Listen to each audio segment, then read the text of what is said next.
It's a bit by flow.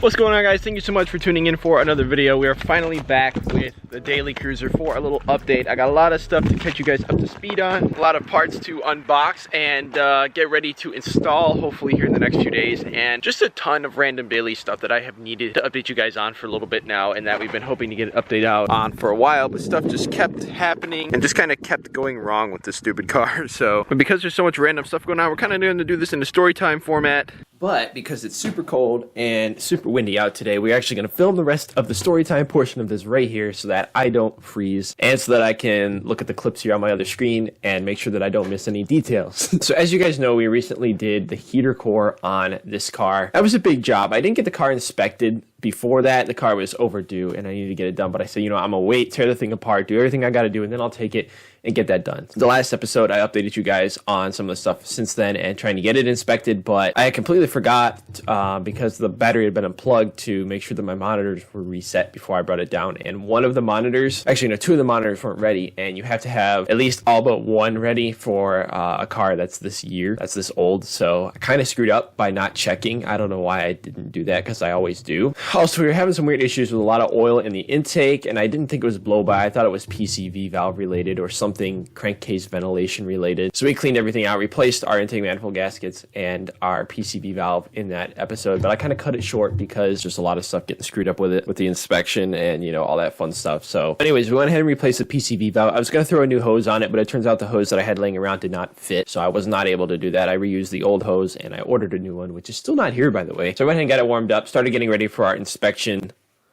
assembling the interior. I had a couple of things that needed to get finished there, which I'll go ahead and show you right now. So essentially what we got going on here is this is one of the, I guess, A-pillar little plastic cover pieces. They have these stupid metal pins in there that hold them, and you can see this one's like partly broken. The tab is busted off it, but this one completely broke in half, and I realized that there's no way I was going to be able to glue a little metal pin back together, really, unless I tried to JB weld it, but I just had a feeling it wasn't going to hold because it was like sprung metal. So what I'm going to do is a little hack trick. I have one of these little plastic push pins from I don't even know what that was laying around. I'm going to just epoxy it on like this, and that will hopefully slide into the little spot on the car and lock it into place good enough. It might not be quite as secure as these stupid metal things were, but it'll do the job, and this one will at least line it up, and then it also clips down into the dashboard, so it should stay plenty secure just with the one up at the top, just keeping it kind of in its place.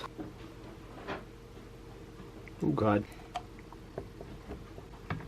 Perfect. So I went ahead and let that little thing that I epoxied on cure overnight, and then I went back out the next day, but I remembered a little detail that I forgot. I had been driving the car a little bit on and off to get the monitors ready after we had that little ordeal where we had to get the 10-day extension because that monitor wasn't ready. And I was bringing the code reader out to check it and make sure that we were ready to go ahead and bring the thing back in because I had made an inspection appointment. I forgot about a little detail, which you'll see now.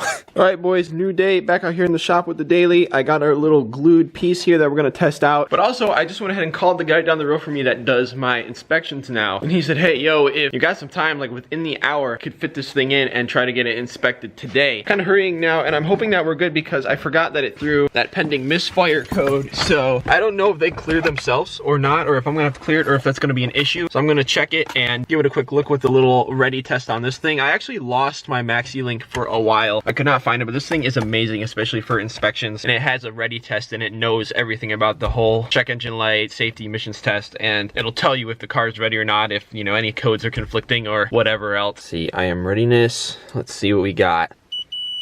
Oh, shoot. This is gonna be a problem. Erase codes, we don't really have much choice. No! Dude, that sucks. Oh, shut up. It's beeping at me now. It's saying, I don't like it either, don't get mad at me. So after cleaning the code, I went ahead and fired the car up and got it warmed up, drove it around a little bit, but my monitors still were not setting quick enough, so I had to go ahead and reschedule the appointment again. to get inspected because I had forgotten to clear that stupid little pending code. I didn't want to have to find out that it couldn't pass through with that. I'm sure it couldn't have. But after driving it around, warming it up and everything, and then bringing it back to the shop, I noticed something again. You guys remember before I noticed a little coolant leak, or what looked like a coolant leak in the snow, and I literally could not find a leak anywhere once I pressure tested the cooling system. The only leak that I was noticing was a tiny bit seeping from the radiator, which was normal, which we had seen before. I didn't notice the leak again, so I figured, hey, maybe a little bit had a residual had spilled down or something. I don't know. I decided not to worry about it. But then, out of nowhere, after all of this, to top it all off, I started to see the leak again. Okay, well, hold on a second. You see the green? There's little sprinkles of it all up through the snow where I just backed in. What in the world? It came from the lower hose area, if that's correct. See this drop right there? Either that or the drain. Makes me a little bit less worried. I don't see any green over here to the side. At this point, I was so confused, so I went ahead and pulled the car inside and started taking a look around and put our pressure tester on, pumped it up a little bit more this time, and, well, take a look at what we found. We got our pressure tester back on here, as you can see, and now the car's jacked up, I can kind of take a closer look. I'm not seeing anything yet, but I'm going to leave it on for a little bit and just keep my eye out, keep watching, and see if any little dribbles pop up. A few moments later. Oh my god, I found it. I'm not actually completely insane. So, as you guys know, the radiator has been seeping a little bit of coolant. I think I've mentioned that before, but if I haven't, well, now you know. The radiator is seeping coolant. And it's not uncommon for older radiators to start leaking between where the plastic and the aluminum meets up, right along that edge right there. And this one seemed to be a little bit, but it was not seeping bad at all. It would sit there under pressure for a while and barely even leak out any, but I was gonna replace the radiator soon anyways. But it seems to have gotten worse. You can kind of see under there, there's a spot right there where it's dripping a bunch, and it's actually running down the side of the fan shroud there, as you can see. And then from there, dripping onto the ground right here, as you can see. That's an old stain there, but these little drips here all coming down from there. And I know I thought it was the upper radiator hose at first too, but there's nothing coming from the upper hose. It's all coming from the radiator. So it looks like I need to get that in there better sooner than later, so that we don't have a bigger coolant leak erupt from that and end up getting stranded, especially this time of year. So sadly, it was indeed our radiator leak that was just getting a little bit worse, and when I was completely warmed up and under full pressure, it was dripping enough that I was seeing it hit the snow running down the fan shroud. So I need to replace my radiator sooner than I had hoped, because I was kind of putting that off until after the inspection bullcrap, but went ahead and ordered a radiator and a bunch of other parts. But since they were going to take a while to get in, I decided to still drive the car a little bit and still try to get it inspected, even though it was dripping a little bit of coolant, just to get that done while I was waiting. And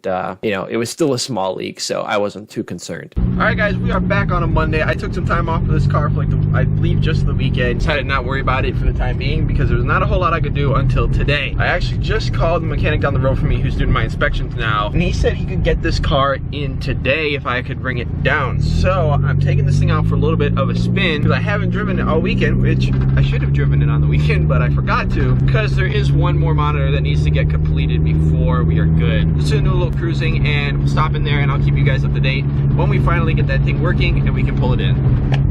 Oh shoot, somebody is hella stuck. Oh my god, well, how did you pull that one off?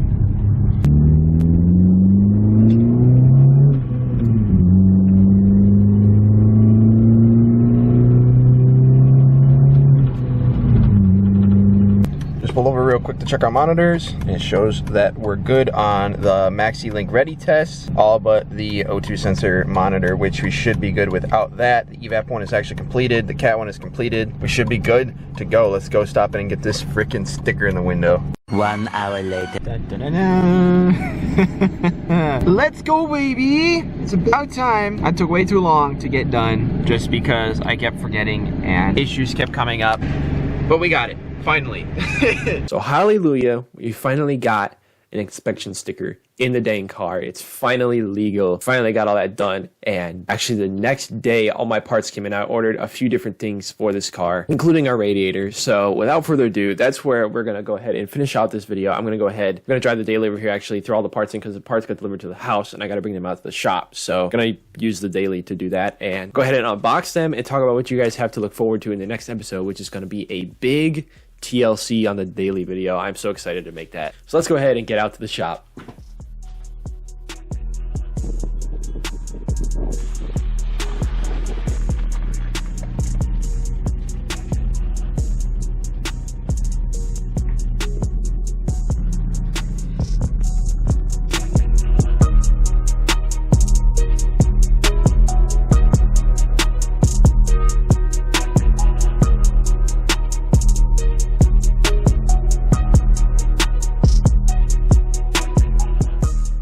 Alright guys, well sadly it's a new day actually since the last clips you saw filmed. I originally filmed this kind of ending to the video previously, but unfortunately had the file get corrupted. I'm still not 100% sure what the reasoning behind that is. I've been trying to figure it out so that we don't ever have that issue again. But it actually kind of worked out for the better because I got a little something that you already just saw outside that I'm going to talk about in a second, and now I'm able to talk about it for the end of this video as well. In these two boxes we have all the new parts for the daily. As you guys saw, we started having issues with the radiator, so I quickly ordered a new one. I'm not going to take it out of the box. I'm going to keep it in here until we use it so that it doesn't get damaged or anything. But this, as you guys can see, nice shiny new TYC radiator. I have a lot of good luck with TYC products, so we should be good to go with that thing. And here in the box I also got new serpentine belts, because I don't know if I mentioned it before, but the ones that are on there are pretty cracked and they have been squeaking on and off, and that drives me crazy, so just need to replace them for a while. So I went ahead and grabbed some new ones of them. Right here, this is my favorite part of the whole thing. It's a lot of paper, by far the most expensive part in the box. But no, actually over here we have our control arm. It's not the most expensive one out there. It's not a Moog or anything, but still a decent brand. The Delphi ones I've heard good things about, and I'm just going to be replacing the whole control arm on the passenger side of the car because our ball joint is pretty shot and the other bushings are pretty worn. The one on the other side is actually still in perfect shape. Nothing looks overly worn, so I don't know why the one on the passenger side seemed to take a beating. I'm pretty sure I replaced them both at the same time back when I did it. It's been a while now, so it doesn't really surprise me that I'm having issues, but either way we're gonna get that replaced so that we don't have to worry about our ball joint anymore. I have another thing or two that I ordered that's a little special surprise that you guys will be seeing soon. I'm not able to show you it in this video, but it kind of works out because I want to keep it a secret until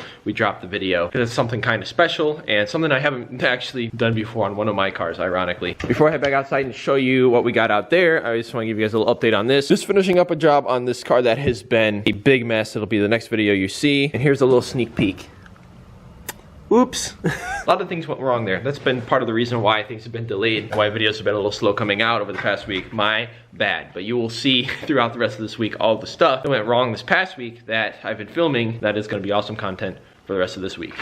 But anyways, as you guys just saw, we also have a new set of tires for the daily as well. Right now I have some older Douglases on it that have been on it for a while, since those wheels were put on the car actually, and one of the rear tires here, this one right here, is actually a random snow tire that I had laying around because, you guys might remember, but a while back this last summer I actually hit something. I don't know what I hit. It was right near home. I was about to pull in my driveway and there's something laying in the road or at the edge of the driveway or something. It was super sharp and just stabbed the tire and destroyed it, so it couldn't be reused. So I threw this on for the time being just to get it on the road. Really sick of having mix match tires on there, and the ones that are on there are getting pretty worn. So actually my good friend Colin, you guys remember him from one of the last videos. He's been in quite a few videos in the past. Big shout out to him because he actually sold me these Hankook Kinergies that are in really good shape. He gave me a really good deal. They have tons of tread life left on them, and he just didn't have a use for them, so he gave me a really good price. And he also threw in a spare little Douglas all season, so if we ever have an issue, we ever have something happen like that again where we have something slash our tire, we have another spare. So I was pretty excited about that.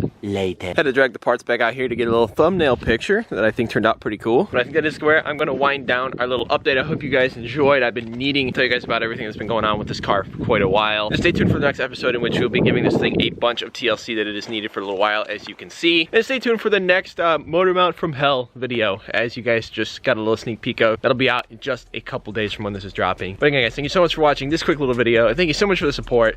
You rock. God bless you guys, and I will see you in the next one. Peace out.